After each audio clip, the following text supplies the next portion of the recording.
There had been drought in the land of Israel for 3 years. No rain had fallen. Then the Lord told his prophet Elijah to go to Ahab the king. Ahab was out with his servant Obadiah, who was in charge of his house.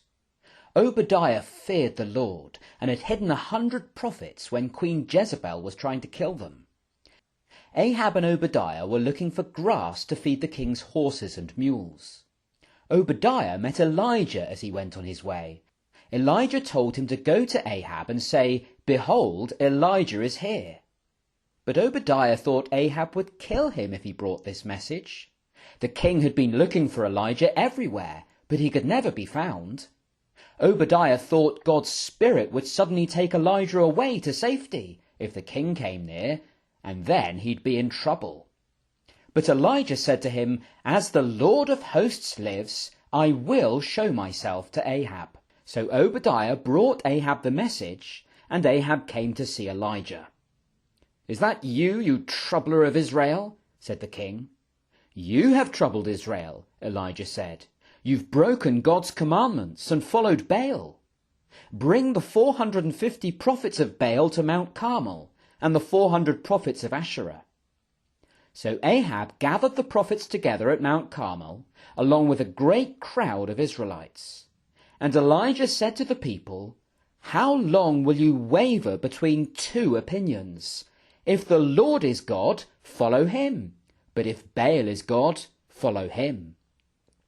Then Elijah said 1 bull should be given to the prophets of Baal, and another to him.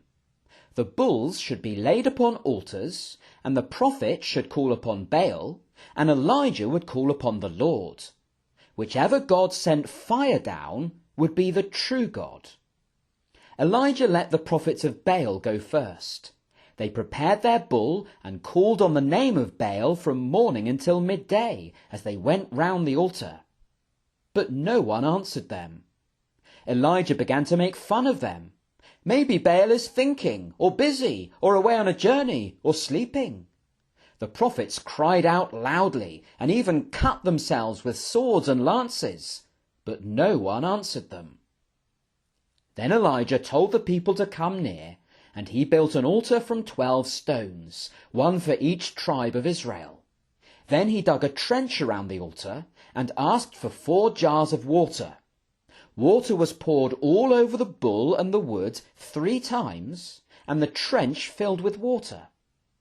Then Elijah prayed, "O Lord, God of Abraham, Isaac, and Jacob, let it be known that you are God, and that I'm your servant." Then fire fell from above, and burnt up the bull, and the wood, and the stones, and the dust, and even licked up all the water in the trench. And when the people saw it, they fell down and said, "The Lord, he is God! The Lord, he is God!" And Elijah told them to seize the prophets of Baal and destroy them. This story shows us that only the Lord is the true God. It's Israel's God who is the real one, and we must all follow him. And it shows us that the Lord can do what no one else can. He could even send fire from heaven to burn up a soaking wet sacrifice. And it shows us we should be faithful to God even if no one else is.